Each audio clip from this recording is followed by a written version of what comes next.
제가 그 부교육자 시절에 이렇게 들었던 이야기입니다. 그리고 그때로부터 좀 많은 생각을 하게 됐는데요.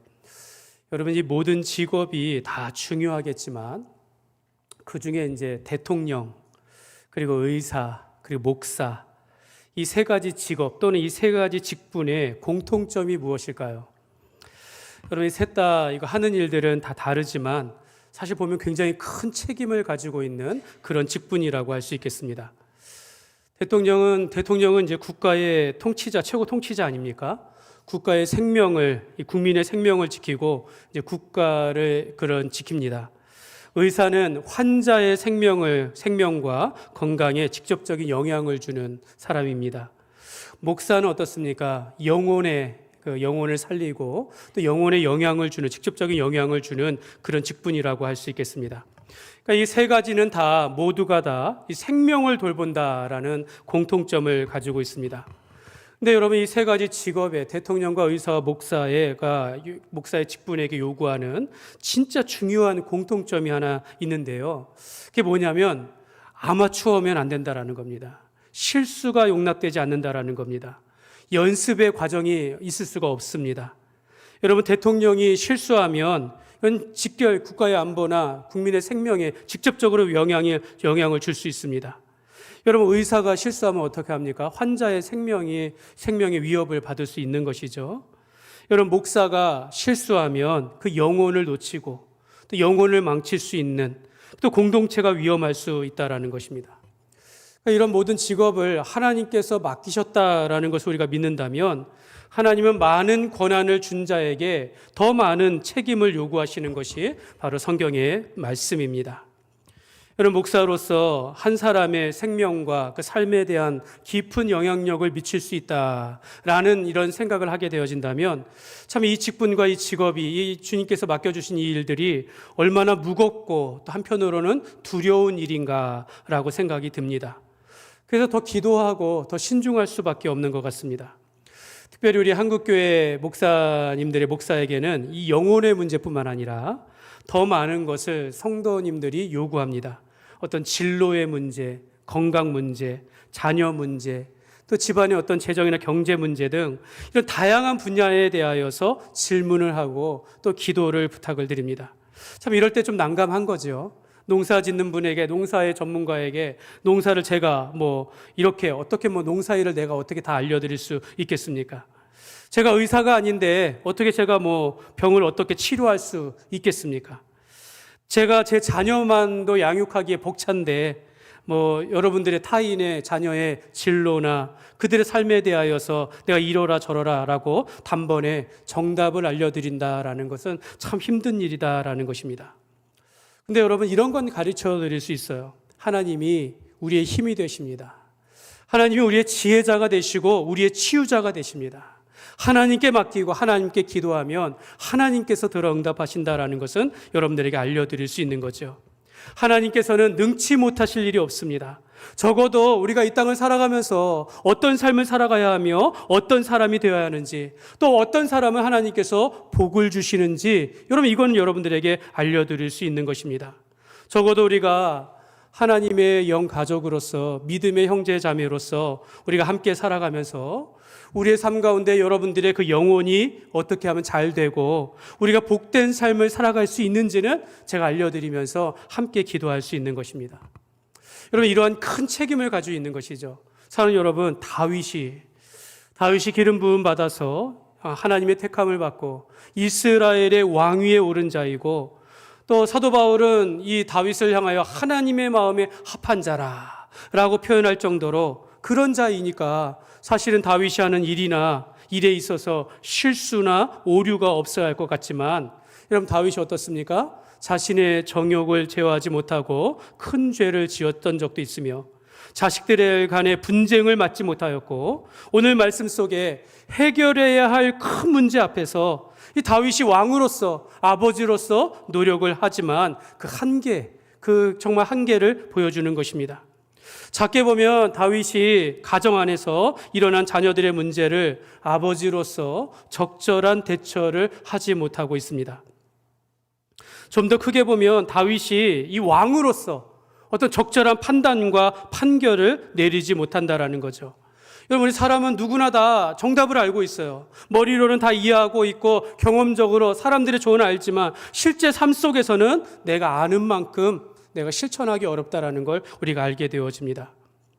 여러분, 다윗의 아들 압살롬이 자기 누이 동생 다말을 동침하고 내쫓은 이 암논을 어떻게 합니까? 복수심을 품고 2년 후에 살해하게 됩니다.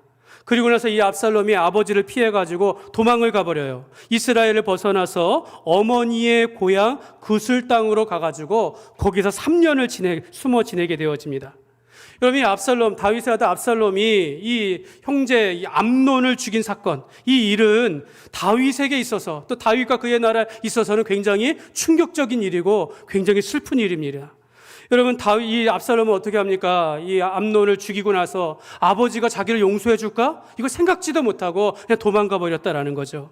어머니의 고향 그슬 땅에 가가지고 그래도 어머니의 고향이니까 이 조카처럼 이 아들을 보호해 주지 않았겠습니까? 그렇게 시간을 보냈을 것입니다.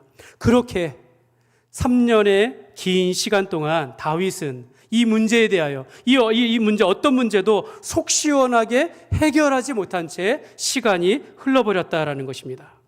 사랑하는 여러분, 우리가 별반 다르지 않지 않을까요? 우리도 이런 문제들을 가지고 살아가지 않을까요? 여러분, 부부간의 갈등 다 해결하고 살아갑니까? 여러분, 부모와 자녀와의 해결되지 못하는 문제들, 또 친구나 또는 우리 교회 안에서 교우들 간의 문제들, 여러분, 우리가 인생 가운데 겪는 크고 작은 문제들, 여러분, 우리가 속 시원하게 해결되지 못한 채 그냥 가슴에 묻어두면서 그렇게 살아가는 경우가 대부분이다라는 것입니다. 여러분, 이 위대한 이 왕 다윗도 가정 안에서 있었던 일들을 해결하지 못한 채 살아갔고, 그러면서 다윗은 암논의 죽음을, 자기 아들의 죽음을 애도하였으나 시간이 흐르면서 이 압살롬이 저질렀던 이 문제에 대하여 시간이 흐르면서 점점점 그냥 잊혀져 가면서 오히려 이제는 떠나갔던 그 아들이 돌아오기를 압살롬을 그리워하게 되었다라고 말씀합니다. 이 말씀을 살펴보면요, 13장 39절 말씀에 보면 이렇게 말합니다. 같이 읽겠습니다. 다윗 왕의 마음이 압살롬을 향하여 간절하니 암논은 이미 죽었으므로 받았음이더라. 아멘. 다윗이 지금 압살롬을 그리워하고 있다라는 거예요. 그러나 이 압살롬이 저지른 일이 있기 때문에 데려오지 못하는 겁니다. 이게 다윗의 한계입니다. 이것이 오늘 우리의 모습이죠. 수많은 문제 앞에서 우리가 해결하기는커녕 그냥 묻어두고 또 실수하고 넘어지는 존재가 다윗과 별 다름없는 저와 여러분의 모습이다라는 것입니다. 오늘 말씀에 읽은 말씀 중에 마지막 절에 다윗과 압살롬이 결국에는 만나게 돼요. 만나며 입맞춤 하였는데 이것이 과연 다윗과 이 압살롬 사이에 있었던 문제들 안에서 진정한 화해였을까라는 오늘 말씀을 보면서 살펴보기 원합니다. 오늘 말씀 내용을 중심으로, 내용이 좀 길지만 내용을 중심으로 하여서 우리에게 주시는 교훈을 한번 두 가지로 살펴보기로 하겠습니다.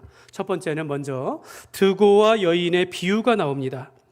여러분, 다윗의 군대 장관이 요압인데요, 요압이 지금 다윗이 왕이 압살롬을 그리워한다라는 걸 이게 눈치챘어요. 알았습니다. 그래서 오늘 1절 말씀해 보면 이런 말을 합니다. 스루야의 아들 군대장관 요압이 왕의 마음이 압살롬에게로 향하는 줄을 알고 하면서, 그래서 요압은 다윗을 위하여 지금 압살롬을 데려오려고 하는 이 계획을 세웁니다.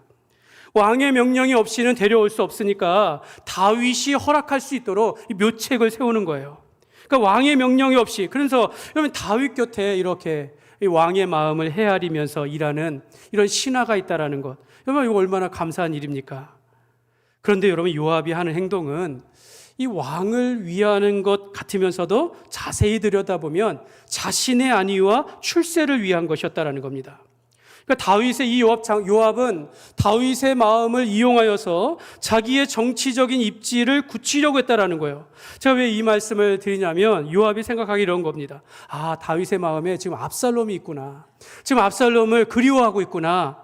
그러면 앞으로 차기 왕이 압살롬이 되지 않을까라는 생각을 하게 되는 것이죠. 내가 그래서 압살롬을 데려와야겠다. 내가 데려와서 압살롬이 왕이 되었다라면 이때의 은혜를 잊지 아니하고 압살롬이 왕이 돼서도 내가 앞으로의 출세의 길을 걷는데 어렵지 않지 않겠느냐, 이런 생각을 품을 수 있다라는 겁니다. 이게 이제 제 해석이 아니라 이제 요압이 그런 인물이었음을 이제 여러 주석에 그렇게 표현되어 있습니다. 다윗 곁에서 그의 마음을 헤아릴 수 있는 신하가 있다면 참 좋고 감사한 일이지만, 한편으로는 또 그런 마음을 이용하여서 자기의 출세나 자기 욕심을 챙기려고 하는 것 보니까 이런 면에서 다윗이 이 요압을 조심하지 않으면 또 안 된다라는 것이죠. 다윗은 이 사실을 나중에 알게 됩니다. 이걸 알게 됩니다. 고민하게 되어지죠. 이런 문제를 떠나서 다윗은 지금 큰 어떤 고민이 빠졌습니다. 딜레마에 빠져 있어요. 자기 아들 압살롬이 그 여동생을 복수하기 위하여 이 암논을 죽이지 않았습니까? 근데 이 다윗은 이거 압살롬이 살인을 했으니까 압살롬을 데려다가 죄를 묻고 처벌했어야 했습니다. 그런데 압살롬이 어떻게 해요? 도망갔어요. 그슬 땅으로 가버렸어요. 그러면 다윗이 뭐 군대를 보내서 사람을 보내서 데려와야 했으나 다윗의 마음에 아들이니까 내버려 둔 겁니다. 그 어머니의 고향으로 갔을 때 그냥 내버려 두고 3년의 시간을 그렇게 보는 거죠. 한편으로는 그 땅으로 들어갔으니까 당장에 처벌하지 않아도 되니까 다윗의 입장에서는 잘 된 것이죠. 당장 데려와서 처벌할 수도 있겠지만 한편으로는 압살롬을 사랑하는 마음이 있기 때문에 잡아오지 않은 것입니다. 결국 다윗은 암논을 죽인 죄에 대하여 분명한 책임을 묻지도 못했고, 그렇다고 해서 이 완전한 사랑으로 이 압살롬을 용서하지도 못한 그런 상황에 있었다라는 겁니다. 그렇게 3년의 시간이 흘러간 것입니다. 사랑하는 여러분, 우리도 이런 고민을 합니다. 우리가 타인의 허물을, 타인의 어떤 죄악 이런 거 봤을 때 사랑으로 덮으며 용서해야 하는가? 아니면 공의롭게 죄를 물어서 대가를 치르게 해야 하는가? 만약 이 문제가 가족이라면 어떻겠습니까? 여러분, 이 문제가 가족 안에서 일어나는 일이라면 다윗과 같은 딜레마에 우리가 빠지는 것입니다. 저는 이럴 때 이런 결론을 내려요. 인간은 해결할 수 없다. 인간의 지혜와 인간의 능력으로는, 인간의 지식으로는 이 문제를 해결할 수 없다라고 결론을 내립니다. 인간의 한계입니다. 여러분, 우리가 하나님의 말씀과 성령의 인도하심이 없이는 이 땅에서의 인간의 문제는 완전한 해결, 완전한 용서는 있을 수 없다라는 것을 말씀을 드리는 겁니다. 근데 여러분, 요압이 다윗이 압살롬을 그리워한다라는 것을 알고 이 문제를 해결하려고 한다라는 것이죠. 그러면서 드고아에서의 한 여인을 불러다가 이 다윗 왕 앞에 세워가지고 해야 할 말을 그 입에 넣어주었다라고 성경은 말합니다. 그래서 이 드고아의 한 여인이 이제 요압이 시키는 대로 상복을 입고 슬퍼하는 모습을 가지고 다윗 왕 앞에서 엎드립니다. 이 여인이 그러면서 호소를 합니다. 왕이시여, 나를 도와주옵소서. 벌써 이제 이제 왕이 도와주지 않으면 안 되는 상황으로 몰고 가는, 왕이여 도와주옵소서.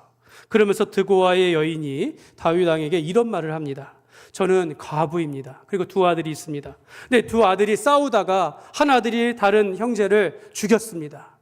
그러면 근데 사람들이 이 죽인 문제를 가지고 이 죽인 아들을 끌어내라, 이 아이들을 처벌해야 된다라고 말을 합니다. 내게 남아있는 이 숯불, 남아있는 이 등불 같은 이 아들 한 명을 대를 잊지 못하게 하면서 저들이 죽이려고 하는데 왕이여 도와주옵소서라고 호소합니다. 다윗은 이 여인의 사정을 딱히 여기면서 참 말을 하죠. 어떤 누구도 너의 아들을 죽이지 못하게 하겠다. 물론 아들이 형제간에 싸워서 죽인 그 벌은 있겠지만, 그러나 이 여인의 상황을 맞춰가지고 살려주겠다, 목숨을 살려주겠다라고 이렇게 약속을 해버려요. 그러니까 다윗도 그런 겁니다. 허물을 가리워주고 싶은 그런 마음이 있는 선한 왕이에요. 한 가정의 대를 잊지 못하는 이런 상황을 보니까 이 아들이 큰 죄를 지었다 할지라도 이 집안을 위하여 내가 용서해야지, 내가 네 목숨을 살려주겠다라고 말하는 거죠. 근데 이 여인의 이야기는 바로 왕의 이야기라는 겁니다. 압살롬이 그 암논을 죽인 것은 이미 다 지나간 일이 아닙니까? 이미 다 물이 땅에 쏟아져 버렸는데 이거 어떻게 다시 주워 담을 수 있겠습니까? 그러니까 이제 시간이 지났으니까 압살롬을 용서하시고 집으로 돌아오게 하십시오 라는 그런 이야기입니다.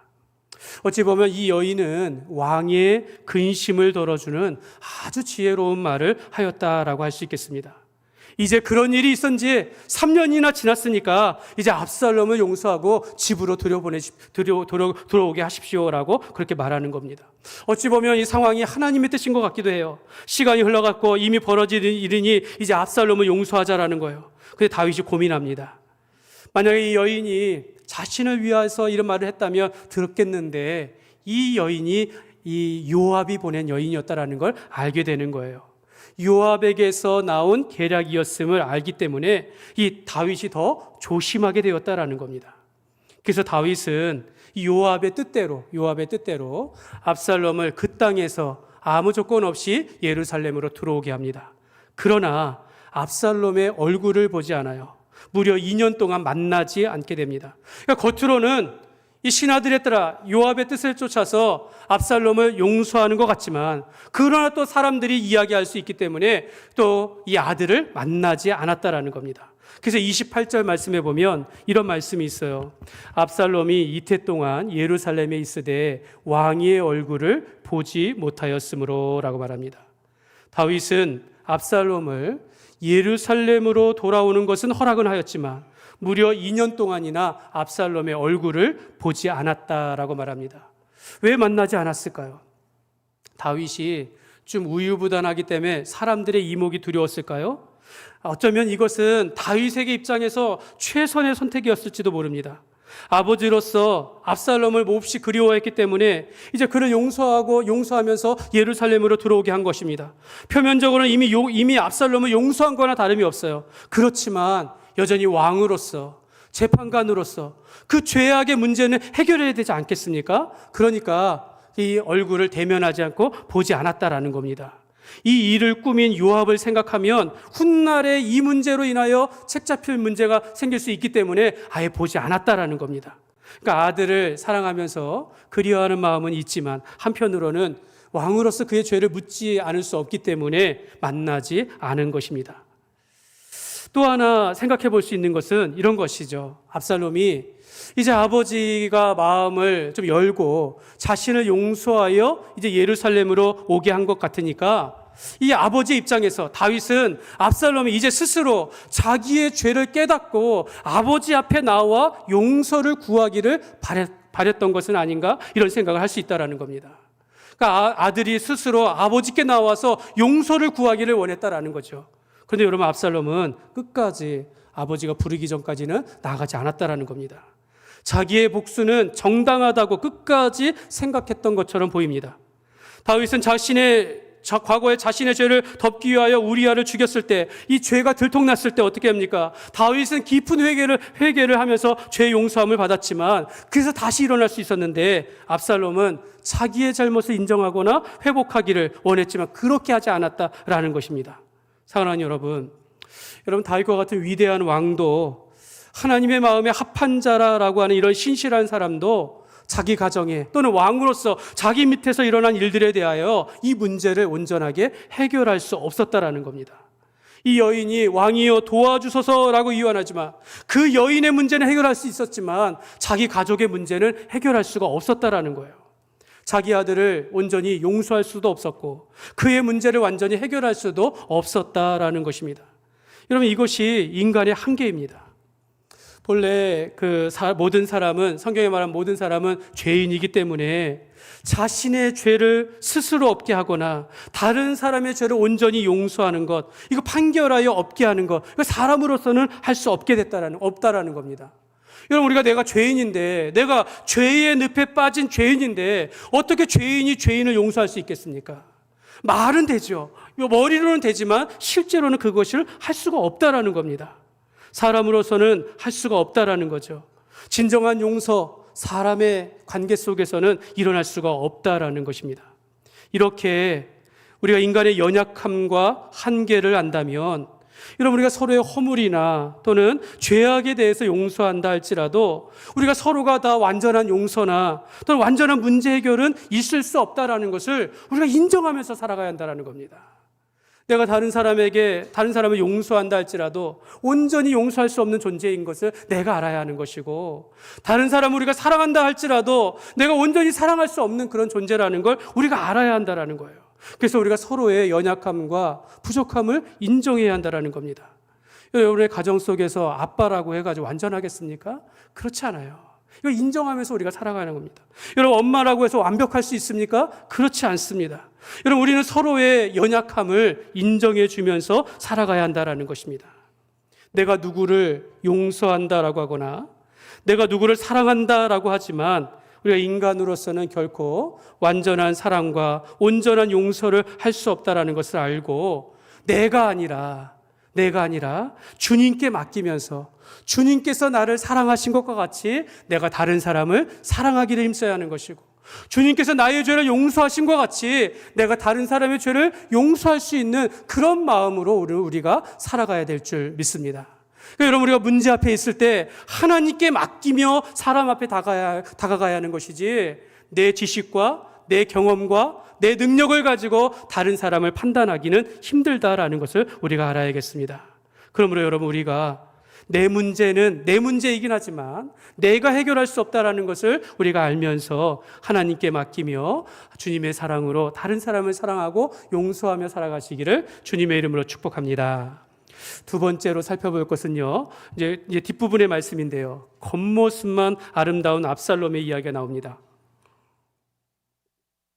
다윗은 이 압살롬을 그리워하다가 이제 결국 이 요압의 그 뜻대로 이제 압살롬을 예루살렘으로 들여옵니다. 그러나 다윗은 이 압살롬을 예루살렘으로 오긴 하지만은 무려 2년 동안이나 이 압살롬을 만나지 않습니다. 만약 압살롬이 자기가 그 여동생을 위해서 복수한 것에 대하여 시간이 지나면서 자기가 이 문제에 대하여 어떤 후회를 하거나 회개하였다면 이 집안의 문제는 깨끗하게 더 이상 커지지 아니하고 해결됐을지도 모릅니다. 그러나 압살롬은 자기가 아버지가 자기를 그리워한다는 거 알고 그러면서 이렇게 용서받으면서 여기까지 왔지만, 그러나 압살롬은 자기의 잘못을 인정하거나 회개하지 않았습니다. 이거 왜 그랬을까요? 여러분, 오늘 본문은 다윗이 압살롬을 부리고 화해하는 과정에서 뜬금없이 압살롬의 외모가 나와요. 외모가 나옵니다. 25절 말씀인데요, 25절 말씀 이렇게 말합니다. 같이 읽겠습니다. 온 이스라엘 가운데서 압살롬 같이 아름다움으로 크게 칭찬받는 자가 없었으니 그는 발바닥부터 정수리까지 흠이 없음이라. 아멘. 뜬금없이 이 말씀이 나와요. 본문은 압살롬의 외모를 특별하게 강조합니다. 압살롬은 남자인데도 아름답다라고 표현을 해요. 모든 사람이 그의 아름다움을 칭찬하고 있습니다. 성경에 보면 이렇게 잘생긴 외모를 이제 말한 몇 명이 나오는데, 사울에 대해서 그래요. 이스라엘 가운데 이같이 준수한 자가 없고 그 키가 다른 사람보다 어깨 위로 올라섰다라고 하면서 그 외모를 칭찬합니다. 다윗에 대해서도 그렇게 말해요. 그의 빛이 붉고 눈이 빼어나고 얼굴이 아름답다라고 말합니다.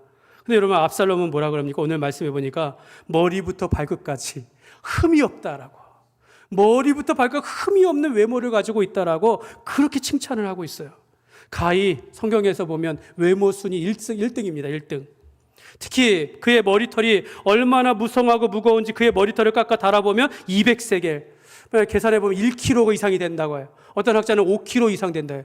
그 당시에 머리가 길고 이 좋은 것은 그의 어떤 힘과 용기의 상징이라고 하면서 온 이스라엘이 압살롬을 칭찬하였다라는 겁니다. 다윗은 이런 압살롬을 그리워했고 온 백성들이 그의 아름다움을 칭찬한 것을 보면 이 압살롬은 누가 봐도 앞으로 다윗의 뒤를 이어서 왕이 될 수 있는 그런 존재라고 할 수 있겠습니다. 근데 여러분, 지금까지 전장에서 계속 이어져 앞으로도 계속 나오는데요, 이 압살롬의 행동을 보면 그의 아름다운 외모 외에는 어떤 것도 내세울 것이 없다라는 거예요. 먼저 이 압살롬의 그 마음 있지 않습니까? 마음. 이미 병들어 버렸어요. 조금 더 자세히 말하면 그의 본성은 이미 악하고 교만하다는 겁니다. 동생의 복수를 위하여서 2년 동안 꾹 참고 있다가 대화하지 않다가 살해하지 않았습니까? 근데 그것에 대하여 도망갔으면서도 끝내 그거에 대하여 후회하거나 회개하지 않았다라는 거예요. 아버지를 향하여 용서를 빌거나 회개하는 내용은 없어요. 자신의 외모에 대해서 상당히 자랑할 만하지만 그의 내면은 이미 병들었고 악했다라는 겁니다. 여러분, 압살롬은 매우 거만한 자였습니다. 아버지가 자기를 만나주지 않자, 또 요압도 자기를 애써주는 것 같지만 도와주지 않자 요압의 그 군대장관 요압의 보리밭에 불을 질러버려요. 그렇게 해서 요압이 스스로 자기를 찾아오게 합니다. 이게 얼마나 거만한 행동입니까? 자기 힘을 가지고 이 군대 장관의 밭에 불을 질러버린 겁니다. 여러분, 압살롬은 왜 다윗이 예루살렘에 불러놓고 2년 동안, 그러니까 아버지가 왜 자기를 불러놓고 2년 동안 만나주지 않았을까? 여러분, 이거에 대해 고민하고 고민했으면 아버지께 나가 용서를 구할 만도 한데 끝까지 자기 탓하지 않는다라는 거죠. 그러면서 이제는 요압으로 하여금 자기를 아버지께로 가게 하면서 나로 하여금 왕의 얼굴을 보게 하라. 내게 죄가 있으면 나를 죽이라라고 하면서 끝까지 자기는 죄가 없다라고 말하는 것입니다. 자기는 암논을 죽인 것 정당한 것이었고 나는 지금 아버지를 만나도 떳떳하다라는 거예요. 이런 상태로 여러분 아버지를 만난들 어떤 변화가 있겠습니까? 이런 배경을 가지고 오늘 마지막 말씀을 읽어보면 이해가 되는 거예요. 33절 말씀입니다. 천천히 같이 읽겠습니다. 요압이 왕께 나아가서 그에게 아뢰매 왕이 압살롬을 부르니 왕께 나아가 그 앞에서 얼굴을 땅에 대어 그에게 절하매 왕이 압살롬과 입을 맞추니라. 아멘. 이 압살롬과 다윗 왕이 만납니다. 여러분 성경에는 제목이 나와 있어요. 그 아버지가 다윗이 압살롬과 화해하다 이렇게 나오지만 진짜 화해하는 것 같이 보입니까? 그렇지 않다라는 겁니다. 불편해 보입니다. 서로 입을 맞추면서 화해를 하는 것처럼 보이지만 그러나 다음 장에 어떻게 됩니까? 압살롬이 다윗에게 반역을 일으키게 되어집니다. 압살롬은 아버지를 만나면서 떳떳하게 자기의 지위를 회복하기를 원했으나 이것이 뜻대로 되지 아니하자 다음 장에 결국에는 반역을 일으키게 되어집니다. 사랑하는 여러분, 하나님께서 다윗을 택하여 이스라엘의 왕으로 삼으실 때 하나님이 이런 말씀을 하셨습니다. 내가 보는 것은 사람과 같지 아니하니 사람은 외모를 보거니와 나 여호와는 중심을 보느니라. 우리가 이 말씀 너무 잘 알지 않습니까? 사람은 외모를 봐요. 그 사람의 잘생긴 외모뿐만 아니라 그 사람의 죄력, 권력, 능력을 보면서 야 이런 사람이 큰일 한다라고 그렇게 생각한다라는 거죠. 근데 여러분 하나님은 외모를 보시지 아니하고 중심을 보신다라고 말씀합니다. 오히려 약한 자를 들어서 강하게 하시는 분이 하나님이시고 미련한 자를 들어서 지혜롭게 하시는 분이 바로 하나님이심을 성경은 말씀하고 있습니다. 여러분 이런 기준으로 보면 이 잘생긴 외모 때문에 우리가 압살롬에 대한 동정심을 가질 수 있어요. 압살롬에 대한 어떤 연민을 가질 수 있는데 우리가 이런 생각조차 이것이 얼마나 이것이 좋은 것이 아니다라는 걸 우리가 헛된 것인지를 우리가 깨닫게 되어집니다. 여러분 압살롬의 이런 뛰어난 외모를 제외하면 압살롬에게 내세울 만한 것은 아무것도 없다라는 거예요. 사람들이 압살롬을 칭찬하는 것은 그의 외모일 뿐 그의 행동이나 그의 신앙이나 그의 삶에 대해서 어떤 것도 칭찬할 만한 것이 없다라는 겁니다. 다윗이 압살롬이 아들이기 때문에 그리워하긴 하지만 그의 아들의 행동을 용서한 것은 아니었습니다. 무엇보다 압살롬은 하나님의 사람으로서 자랑할 만한 것이 아무것도 없었다라는 거예요. 자기의 뜻을 이루려고 불을 지를 뿐, 소리를 지를 뿐 겸손하지도 않았고 회개하지도 않았고 자기의 고집을 다스리는 다스리지도 못하는 그런 자였다라는 것입니다.